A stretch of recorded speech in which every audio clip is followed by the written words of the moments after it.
عجیب و غریب شبہ آیا ہے، اور وہ یہ کہ ہر مسلمان یہ سمجھتا ہے کہ نبی اکرم صلی اللہ علیہ وآلہ وسلم وجہ تخلیق کائنات ہیں، لیکن ایک مفکر قرآن کہتے ہیں کہ یہ بات غلط ہے، قرآن میں اس کی کوئی دلیل نہیں ہے، بلکہ کائنات تو اللہ نے اپنی عبادت کی وجہ سے پیدا کی۔ وما خلقت الجن والانس لا یعبدون، شاید میں نے وما خلقت الجن والانس الا لیعبدون۔ جی جی۔ نیز وہ مفکر یہ کہتے ہیں کہ مسلمانوں کا یہ جذباتی اظہار ہے، دلیل کوئی نہیں ہے۔ آپ کیا ارشاد فرماتے ہیں؟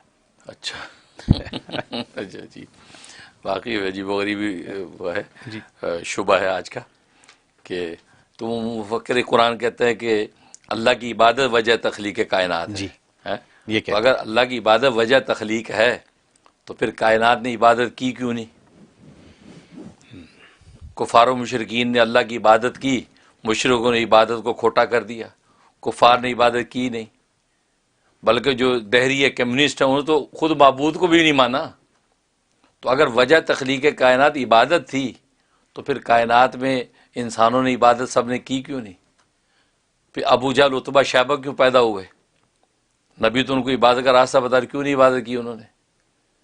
کیونکہ یہ ایک بات یہ کہ وجہ جو ہوتی ہے وہ فعل سے الگ نہیں ہو سکتی۔ جی وجہ فعل سے الگ نہیں ہو سکتی۔ جب عبادت وجہ ہے تو پھر جو ہے وہ اللہ کی تخلیق سے الگ کیوں ہوئی؟ جو مخلوق ہے وہ سب عبادت کرتے، پھر سارے انسان اللہ کی عبادت کرتے، سارے انسان عبادت کیوں نہیں کرتے؟ اس کا مطلب ہے کہ یہ عبادت وجہ نہیں ہے، تخلیق کی وجہ عبادت نہیں، کوئی اور وجہ ہے۔ کیونکہ میں نے کہا وجہ اپنے فعل کے ساتھ رہتی، الگ نہیں ہوتی۔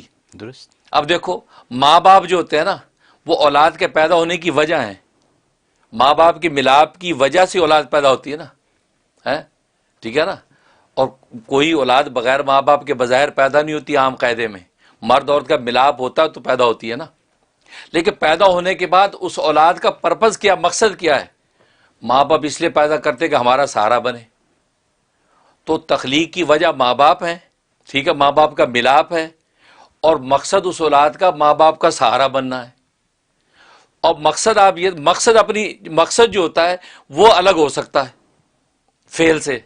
یہی وجہ کہ بہت سے اولادیں اپنے ماں باپ کا سہارا نہیں بنتی، بہت سی اولادیں سہارا بن جاتی ہیں، لیکن پیدا ماں باپ کی ویسی ہوتی ہیں، ماں باپ کی ملاپ سی ہوتی ہیں، ٹھیک ہے نا؟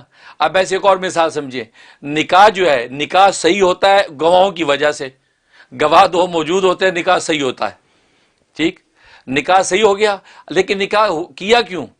میاں بیوی نے آپس کی محبت اور اولاد تناسل اور توالد کی، ٹھیک، تو وجہ الگ نہیں ہو سکتی، یعنی بغیر گواہوں کے نکاح نہیں ہو سکتا، وجہ ہمیشہ ساتھ رہے گی۔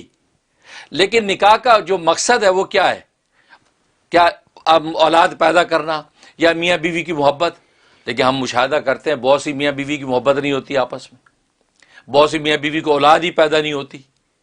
تو معلوم ہے کہ وجہ اپنے فعل سے الگ نہیں ہو سکتی، ہاں مقصد جو ہوتا ہے وہ اپنے فعل سے الگ ہو سکتا ہے۔ تو یہ جو آیت پیش کی ہے نا کہ وما خلقت الجن والانس الا لیعبدون، اس میں تو اللہ اپنی اس تخلیق کا مقصد بیان کر رہے ہیں کہ میرے اس تخلیق کا مقصد کیا ہے؟ میری عبادت ہے۔ اور مقصد میں نے کہا اپنے فعل سے الگ ہو سکتا ہے، تبھی بہت سے لوگ عبادت نہیں کرتے۔ لیکن وجہ کے بغیر جو کوئی چیز وجود میں نہیں آ سکتی۔ ہم یہ بات کہہ رہے ہیں کہ نبی کریم صلی اللہ علیہ وسلم جو ہے وجہ تخلیق کائنات ہیں، وجہ، اور وجہ کے بغیر فعل ہو نہیں سکتا، ٹھیک۔ ہم یہ نہیں کہہ رہے کہ آپ مقصد تخلیق کائنات ہیں، کیونکہ مقصد ہوتا تو پھر آپ یہ کہہ سکتے تھے نہیں جی نہیں، نبی کی وجہ سے، کب نبی مقصد نہیں ہے، مقصد عبادت ہے۔ ہم تو وجہ کہہ رہے ہیں، ٹھیک ہے نا؟ تو وجہ تخلیق کائنات نبی پاک صلی اللہ علیہ وسلم کی ذات ہے، اور وجہ کبھی الگ نہیں ہوتی، وجہ کبھی الگ نہیں ہوتی۔ اور وہ مفکر قرآن تو ہیں، لیکن لگتا ہے کہ خالی از دھیان ہے۔ اگر دھیان کرتے نا قرآن پہ، ان کو قرآن بھی پتہ چل جاتا کہ اب واقعی نبی وجہ تخلیق کائنات ہے۔ اس لیے میں حدیث سے ہٹ کے قرآن ہی سے ثابت کر رہا ہوں۔ سورۃ انبیاء کی آیت نمبر 107 جی اس میں اللہ فرماتے وما ارسلناک الا رحمۃ للعالمین، اے پیغمبر ہم نے تجھے بھیجا ہے سارے جہانوں کے لیے رحمت بنا کر۔ یہ قرآن کی آیت ہے نا، سارے جہانوں کی رحمت بنا کر بھیجا ہے۔ اب یہاں پر دیکھو رحمت جو کا لفظ اس کو اللہ نے عام بیان کیا ہے۔ کون سی رحمت؟ مادی رحمت بھی ہے، مانوی رحمت بھی ہے، ظاہری رحمت بھی ہے، باطنی رحمت بھی ہے، دنیوی بھی رحمت بھی ہے، اخروی رحمت بھی ہے۔ رحمت کو بالکل عام رکھا، ہر طرح کی رحمت آپ کو بنا کر بھیجا۔ ادھر عالمین کا، عالمین سارے جہانوں کے لیے، عالم انسان، عالم حیوان، عالم نباتات، عالم جمادات، شجر و حجر، سب کے لیے، سارے عالموں کے لیے، سارے عالم شامل ہوئے۔ ایون ہے کہ متقدمین اور مؤخرین کے عالم بھی سارے شامل ہو گئے، یعنی جو بعد میں آنے والے ان کے لیے بھی آپ رحمت ہیں، متاخرین، اور پہلے جو آ چکے ہیں ان کے لیے بھی آپ رحمت ہیں، کیونکہ عالمین کی اللہ نے کوئی حد بندی نہیں کی، کوئی وقت مقرر نہیں کیا کہ آپ کے بعد والے وقت کا جو عالم ہے اس کے لیے رحمت ہے، یہ ایسا نہیں کہا نا، عام کہا۔ تو آپ سے پہلے کا جو عالم ہے وہ بھی اس میں شامل ہے، آپ کے بعد والا عالم بھی شامل ہے۔ تو میں مفکر صاحب سے پوچھتا ہوں، کیا بعد والے عالم کے لیے، متاخرین کے لیے تو رحمت ہے، وہ تو سمجھ میں آتا ہے کیونکہ آپ کے بعد آئے نا، لیکن آپ سے پہلے کے جو بابا آدم سے جو چلا آ رہے عالم، اس کے لیے آپ پہ رحمت کیسے ہوں گے؟ کہ وہ تو گزر چکے ہیں نا، آپ ان کے لیے رحمت کیسے ہوں گے بتائیے؟ قوم عاد کے لیے رحمت آپ کیسے ہوں گے؟ قوم سمود کے لیے رحمت کیسے ہوں گے؟ بابا آدم کے لیے رحمت کیسے ہوں گے؟ آپ سے پہلے جتنی قوم بنی اسرائیل گزر گئے انبیاء کے، ان کے لیے آپ رحمت کیسے ہوں گے؟ مجھے یہ پہلے سمجھائیے، کیونکہ عالمین کا لفظ تو عام ہے۔ اگر مفکر قرآن تو غور کریں گے، اس سے متاخرین متقدمین سارے ہی مراد ہیں۔ تو بتائیے پہلے والوں کے لیے آپ رحمت پہ کیسے ہوں گے؟ پھر بتائیے، کیونکہ اگر کہتے نہیں آپ رحمت سے مراد رحمت ہدایت ہے کہ آپ ہدایت کی رحمت لے کے آئے ہیں، تو جو پہلے گزر چکے ہیں ان کے لیے آپ رحمت ہدایت کیسے ہوگا؟ وہ تو کفر پہ مر چکے ہیں، کیسے رحمت ہوں گے؟ آپ نہیں ثابت کر سکتے۔ آپ کو ایک چیز ماننی پڑ جائے گی کہ اس رحمت سے مراد جو اولین جو مصداق اس کا ہے رحمت وجود، کہ دنیا میں ہر چیز کو وجود آپ کے وجود کی وجہ سے ملا ہے، یہ آپ کو ماننا پڑے گا۔ اور یہ وجہ جب ہم بنائیں گے اس کو، تو پھر کائنات کا کوئی بھی ذرہ اس کا وجود آپ کے وجود کی رحمت کے سائے میں ہوگا۔ اور یہ حدیث میں بھی نبی نے فرمایا۔ اور پھر میں مفکر صاحب سے ایک اور سوال کرتا ہوں کہ اللہ نے جب تخلیق کی کائنات کی، آسمان، پہلے اللہ اکیلے تھے نا، اب اللہ تو قدیم ہے، ازلی ہے، انہوں نے جب کائنات بنانی شروع کی، سب سے پہلے کیا بنایا تھا؟ سب سے پہلے کیا چیز پیدا کی؟ وہ مجھے بتا دیں، قرآن سے بتائیں پہلے، اگر وہ قرآن کے دعوے دار، سب سے پہلے کیا چیز پیدا کی انہوں نے، اللہ نے؟ یہ بتائیں، کیونکہ جب جو تخلیق ہوگی تو سب سے پہلے کوئی چیز تو بنانی پڑے گی نا۔ ایسے ہی اللہ نے سب سے پہلے کیا بنایا؟ قرآن سے ثابت کریں۔ نہیں ثابت کر سکیں گے، اور اگر ثابت کریں گے تو ان کو ماننا پڑے گا تو کوئی تو چیز پہلے بنائی، وہ پہلے سب سے کیا بنائی؟ اور نبی نے اسی کا اظہار حدیث میں کر دیا کہ سب سے پہلے اللہ نے میرے نور کو بنایا۔ سبحان اللہ۔ آپ کا وجود نوری سب سے پہلے اللہ نے بنایا، کیونکہ مبدا اور منتہا تو کسی فعل کا ہوتا ہی ہے نا، تو اللہ کی تخلیق جو ہے اس فعل کا مبدا تو ہوگا نا، نقطہ ابتدا۔ نقطہ ابتدا کیا ہوا؟ سب سے پہلے آپ کے وجود نوری کو بنایا۔ اللہ نے کہ نبی خود کہتے ہیں میرے نور کو سب سے پہلے اللہ نے بنایا، اور پھر اس وجود، آپ کا جو وجود نوری تھا، اس کی عالم ارواح کے اندر اللہ تبارک و تعالی سال تک تربیت کرتے رہے، اس کی تربیت ہوتی رہی اس نور کی، اور پھر سارے انبیاء آتے رہے اپنے اپنے وقت پہ، سب سے آخر میں آپ کا وجود عنصری، یہ آپ کا وجود عنصری جو تھا، اس وجود عنصری کے اندر اس نور کو اللہ نے موجزن کر کے پورے عالم کو روشن کر دیے۔ سبحان اللہ۔ تو سب سے پہلے تو آپ کا وجود نور بنا ہے، تو آپ کا وجود نور سب سے پہلے بنا، تو اس کا مطلب یہ ہوا کہ آپ کی وجہ سے ساری کائنات بن رہی ہے، کیونکہ آپ کا وجود بنا تو باقی چیزوں کا وجود بنا نا۔ اسی نور کو اللہ نے تقسیم کیا، نور کے کچھ حصے سے قلم کو بنایا، نور کے کچھ حصے سے آسمان زمین بنائے، نور کے کچھ حصے سے لوح قلم بن رہے ہیں، تو وہ نبی کا نور ہے نا، تو وجہ تخلیق کے کائنات تو نبی ہوا۔ اور وجہ میں نے کہا کہ وہ الگ نہیں ہوتی، لہذا یہی وجہ ہے کہ عالم کفر کے لیے بھی آپ رحمت ہیں، کیونکہ عالم کفر کا وجود نبی کے وجود کی وجہ سے ہوا، کیونکہ وجود خود ایک نعمت ہے، ایک رحمت ہے۔ کیونکہ یہ دیکھو، اگر ہمارے جسم و جان کا وجود نہ ہو، ہم ایمان کیسے قبول کریں گے؟ ٹھیک ہے نا، ایمان قبول نہیں کریں گے تو جنتیں کیسے ملیں گی؟ معلوم یہ وجود جسم و جان کی نعمت سب سے اولین نعمت ہے، اس کے بعد آپ کے ایمانیات شروع ہوتے ہیں۔ اس کے بعد آپ کی نماز روزے شروع ہوتے ہیں. یہ وجہ جب یہ وجود فنا ہو جاتا مر جاتا ہے تو انسان نماز روزے منقطع. تو لہذا یہ وجود یہ خود ایک بہت بڑی نعمت ہے, اور یہ نعمت اللہ تبارک و تعالی نے نبی کی وجہ سے عطا کی ساری کائنات کو. کیوں کائنات جب بنی سب سے پہلے نبی کے نور کو بنایا. تو لہذا ان اسکالر صاحب کا یہ کہنا کہ نہیں جی نہیں یہ عبادت کی وجہ, عبادت تو وجہ نہیں ہے, وہ تو پرپز ہے, مقصد ہے, وہ تو مقصد ہے, وہ وجہ نہیں ہے. وجہ آپ کی ذات عالی ہے کہ آپ کی ذات کی وجہ سے اللہ تبارک و تعالی نے کائنات بنائی. مطلب میں چھوٹی سی مثال دیتا ہوں, آپ نے کانفرنس کرنی ہے, بڑی کانفرنس کرنا چاہتے ہیں, تو آپ سب سے پہلے کیا سوچتے ہیں؟ آپ سوچتے ہیں یار وہ جو فلاں اسکالر ہے نا, یار اس سے اگر ٹائم مل جائے نا یہ کانفرنس کو میں اسکیجول کروں گا. آپ نے کال کیا, ہیلو سر آپ کے پاس ٹائم ہے, اگست کے آخری ہفتے میں ہم کانفرنس کرنا چاہتے ہیں سنڈے میں. اوکے ٹھیک ہے, آفٹر نون میں آپ کو 2 گھنٹے دے سکتا ہوں. اوکے سر ٹھیک ہے ڈن.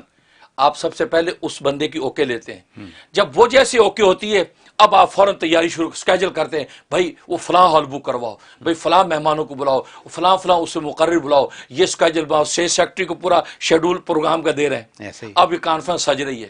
یہ پوری کانفرنس کس کی وجہ سے آپ نے سجائی؟ اس اسکالر کی وجہ سے جس نے آپ کو ٹائم دیا, وجہ وہ بنا. لیکن وہ سجائی کس لیے؟ دین کی اشاعت کے لیے, تبلیغ کے لیے. مطلب سیرت کانفرنس آپ نے کرنی ہے, تو بڑا جو اسکالر تھا جسے ٹائم دیا اس کی وجہ سے آپ نے یہ سارا جلسہ بنایا. اب جب جلسہ شروع ہوا تو وہ اسکالر صاحب جو ہے وہ اسٹیج پہ ہیں یا ابھی اپنے پردے میں ہیں, چھوٹے چھوٹے اسکالر آ کے تقریریں کر رہے ہیں, آپ دے رہے ہیں. حالانکہ وہ سارے وجہ نہیں ہیں, وہ تو صرف وہ جو ہے کیا کر رہے ہیں, اس آنے والے کا گویا کہ استقبالیہ دے رہے ہیں. اب وہ 5-6 مقرر تقریریں کر لیں, اب آخر میں بڑے مقرر آ گئے, تقریر انہوں نے کی جن کی وجہ سے یہ جلسہ سجا تھا, آخر میں آئے ہیں. لیکن آپ نے اوکے سب سے پہلے اس سے لیا, ٹھیک, ان کی وجہ سے آپ نے یہ سجائی. جب یہ ہو گئی, انہوں نے تقریر جب کر دی, اس کے بعد جلسہ قائم رہتا, ختم ہو جاتا, ختم ہو جاتا. بس یہی سمجھیں, اللہ تبارک و تعالی نے آسمان و زمین کے یہ جلسہ جب قائم کرنا چاہا تو سب سے پہلے وجہ کو کھڑا کیا کہ محمد صلی اللہ علیہ وسلم کو پیدا کرنا میں. یہ آخری مقرر ہوگا اس کائنات انسانی کا جو یہاں پہ ہدایت کا اعلان کرے گا, اس کو پہلے تیار کیا نور محمدی. جب وہ ان کے بارے میں آپ نے اللہ نے اپنا سیٹ اپ کر لیا مکمل, اب اللہ تبارک و تعالی نے کائنات بنانے شروع کر دی, جلسہ سجانا شروع کر دیا. نتیجہ کہ آدم کا پہلا خطیب آیا, دوسرا خطیب آیا, یہ سارے انبیاء یہ خطیب آتے رہے, لیکن سارے جانے کے لیے آئے, آنے کے لیے نہیں آئے, کیونکہ ان کو پتہ بڑا آنے والا ہے. اور ہر ایک بعد والے خبر دیتے رہے, یار ہمارے بعد بڑا آنے والا ہے. اور سب عیسیٰ علیہ السلام تک نے کہا میرے بعد آنے والا ہے. نبی قرآن میں کہا من بعد اسمہ احمد, جس کا نام احمد ہوگا. تو اس جلسے میں سب سے آخری مقرر ہے جس کی وجہ سے جلسہ سجا تھا, تو وجہ تو آپ ہی ہوئے, پھر نبی ہوئے وجہ. آپ نے جلسے کی تقریر کی اور آ کے کہہ دیا انا والساعۃ کہاتین, میں اور قیامت یوں قریب قریب ہے جیسے یہ 2 انگلیاں, کیونکہ میرے بعد اب یہ بساط لپیٹی جائے گی, میرے بعد اب کوئی نبی نہیں. تو دیکھو وہ جلسہ سجا کس کی وجہ سے؟ محمد صلی اللہ علیہ وسلم کی وجہ سے. لیکن اس جلسے کا پرپز کیا ہے؟ ہدایت کو پھیلانا.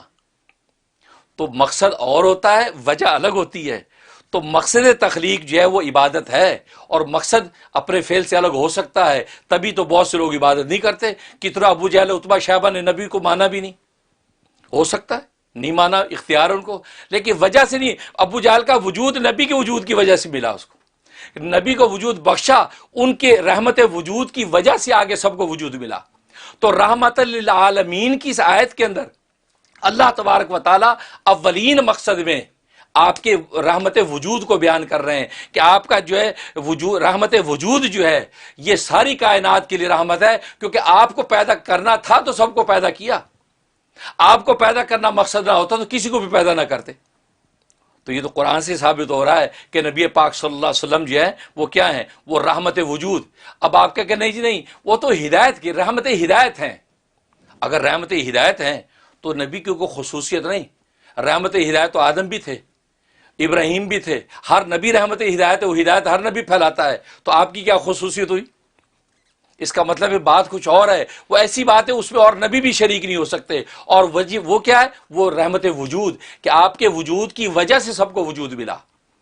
تو آپ وجہ تخلیق کائنات بنے, اور یہ رحمت للعالمین کی آیت بتا رہی ہے. اور میں نے بتایا اگر یہ بات نہیں تو پھر بتائیں کہ جو پہلے گزر گئے ہیں ان کے لیے آپ رحمت ہدایت کیسے بنیں گے؟ وہ تو کفر میں مر چکے ہیں. اس کا مطلب رحمت وجود مراد ہے کہ نبی کا وجود سب کی وجود کی وجہ بنا ہے. ٹھیک ہے نا؟ اس لیے ان کا یہ کہنا کہ بھی یہ جو ہے جذباتی جملہ، جذباتی نہیں، یہ قرآن کی دلیل ہے کہ وما ارسلناک الا رحمۃ للعالمین، کہ آپ رحمت ہیں. اور رحمت کو عام میں سے میں کہا نا، رحمت وجود بھی مراد ہے اور رحمت ہدایت بھی مراد ہے. قسمت والوں نے ہدایت بھی حاصل کی، لیکن وجود جو آپ کا یہ ایسی وجہ ہے، اس وجہ سے نہ کافر نکل سکتا ہے نہ مومن نکل سکتا ہے. ٹھیک ہے نا؟ ورنہ اگر آپ کی رحمت ہدایت مراد ہو تو اینٹ اور پتھر کے لیے آپ کیا رحمت ہدایت ہوں گے؟ اینٹ پتھر کو آپ کیا ہدایت دیں گے؟ سانپ بچھو کے لیے سانپ بچھو کے بعد آپ نے فرمایا کہ سانپ بچھو جا میرے فوراً قتل کر دو، تو اس کے لیے آپ تو کیسے آپ ان کے لیے رحمت کیسے بنے؟ آپ تو اس کو قتل کروا رہے ہیں. کافر مشرک کو قتل کرو میدان جہاد میں، تو آپ تو اس کو قتل کرا رہے ہیں، آپ رحمت کیسے بن رہے ہیں؟ معلوم ہے کہ آپ رحمت وجود، ان سب کو وجود آپ کی رحمت وجود کی وجہ سے ملا ہے. لہٰذا جب یہ آپ ان کو پیغام ہدایت دے رہے ہیں تو ان کو چاہیے کہ اپنے محسن کا احسان مان کے اس کے کہے پر چلیں. جب اس کے کہے پہ نہیں چلے، احسان فراموشی کر رہے ہیں، تو ایسے کفار قتل کرنے کے قابل ہیں. یہ موذی ہیں. ٹھیک ہے نا؟ اور سانپ بچھو یہ موذی ہیں، چونکہ یہ ایذا پہنچاتے ہیں. یہاں تک خود نبی پاک کو ڈس لیا. آپ نے جوتا پہنا، آپ کے نالین میں چھپا بچھو کاٹ لیا، آپ نے پاؤں نکالا، آپ نے کہا یہ ظالم نبی غیر نبی کو بھی نہیں پہچانتا، یہ جہاں ملے اس کو قتل کرو بھلے نماز میں ہو. کیوں؟ نبی یہ کہنا چاہتے ہیں اس بچھو کمبخت کو وجود میرے وجود کی وجہ سے خدا نے دیا. مجھے پیدا کرنا تھا تو اس کو پیدا کیا. اس ظالم نے اپنی وجہ تخلیق کی یہ قدر کی کہ اسی کو ڈس رہا ہے. یہ احسان فراموش ہے، اور احسان فراموش کی سزا قتل ہوتی ہے، اس کو مارو، وہ عزت کے قابل نہیں ہے. تو معلوم ہوا کہ ہر پہلو سے میں نے کوشش کی آپ کو بتا دیا. اب وہ جو مفکر قرآن اگر دیانت دار علمی میدان میں ہیں تو وہ اس پر غور کریں کہ رحمت سے مراد کون سی رحمت ہے. رحمت وجود ہی ان کو ماننا پڑے گا کہ جو وجہ تخلیق کائنات بن کر اس تخلیق سے الگ نہیں ہوتی. اور عالمین سے کون سا عالم مراد ہے کہ جو متقدمین کا عالم گزر چکا، اس کے لیے پھر آپ رحمت کیسے ہوں گے؟ یہ بتائیے. آپ کو ماننا پڑے گا صرف تخلیق رحمت وجود ہی ایک رحمت ہے کہ جو سارے عالموں کے اندر محیط ہے، اور باقی آپ ہدایت روحانی ایمانی انوارات وہ اللہ تبارک و تعالی وہ آپ کے ذریعے سے پہنچاتے ہیں. تو وہ محسن کا احسان مان کر ان کی بات ماننی چاہیے. جب عتبہ شیبہ ابو جہل نے نہیں مانی تو وہ جراندہ درگاہ کیے گئے. اور اسی لیے تو نبی نے کہا کہ سب سے پہلے میرے نور کو، تو وجود نوری جو آپ کا تھا سب سے پہلے پیدا کیا گیا، اور وہی پھر آپ کے وجود عنصری کے اندر نور روشن ہوا تو پورے عالم کے اندر جو ہے آپ کا آفتابی ہدایت پھیلا کہ بھئی یہ وہ اصل محسن ہے کائنات کا جو سب سے آخر میں آ رہا ہے، جس کی وجہ سے تم لوگوں کو وجود ملا ہے. لہٰذا اس کو مان لو تو اس کا مطلب تم احسان فراموش نہیں ہو، احسان مند ہو. اگر احسان مند ہو تو دنیا میں بھی عزت اور آخرت میں بھی جنت ملے گی. اگر احسان فراموش اس کو نہیں مانا تم نے، دنیا میں بھی رسوا اور آخرت میں بھی جہنم ملے گی. سبحان اللہ. یہ ہے سبحان اللہ سبحان اللہ. حضرت یہ ایکسپلینیشن جو ہے یہ لاسانی ہے.